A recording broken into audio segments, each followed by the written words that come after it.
U.S. Navy's AN-18G Growler will soon have artificial intelligence on board to give its electronic warfare capabilities a much-needed boost.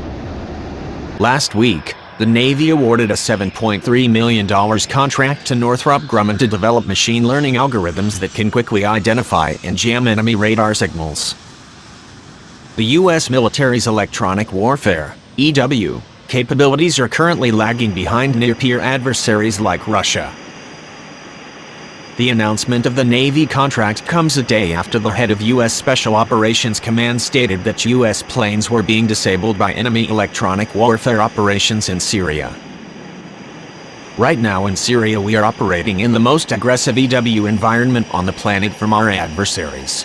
They are testing us every day, knocking our communications down, disabling our EC-130s, said General Raymond Thomas. General Thomas did not specify which nation was responsible for the attacks, but earlier in April reports emerged indicating that the Russian military had jammed the GPS systems of small U.S. surveillance drones in Syria, disrupting their operations.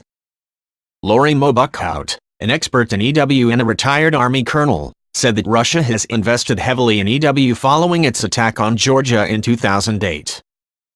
The Russians put in millions on upgrades after Georgia. They've ended up with killer capabilities, jamming in a multitude of frequencies for hundreds of kilometers, Buckhout said. The Russians have redone and re-engineered their entire EW fleet in the last 20 years. In 2016, the then commanding general of U.S. Army Europe Lieutenant General Ben Hodges warned that in Ukraine, Russia was deploying electronic warfare capability at a tactical level that we absolutely don't have.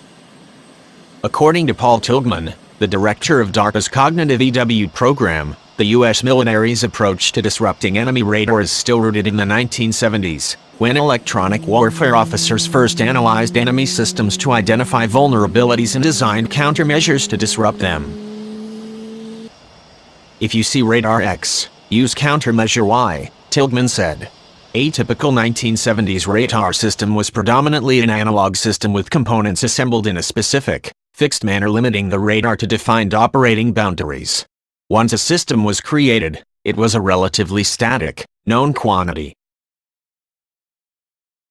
But advances in technology have made electronic warfare, EW, which aims to disrupt an adversary's electronic systems like radar and communications, far more difficult. With digital processing, modern radar and communication systems are able to rapidly change waveforms, thereby confusing systems aimed at detecting and disrupting those signals. The problem now is that if we continue to rely on that old approach, the radar waveforms we're expecting could be rapidly changed, Tilghman explained. But the U.S. military is in the midst of improving its CW capabilities with machine learning algorithms that can study enemy radar and communications emitters in real time to determine the right countermeasures to use. DARPA has dubbed this approach Cognitive EW. The Navy contract will provide the Growler with Cognitive EW capabilities against actual, adaptive, and unknown hostile radars or radar modes according to a Pentagon release. The Navy's Growler, a variant of the F-18F Super Hornet, is specifically designed to wage electronic warfare and plays a critical role in operations in highly contested areas.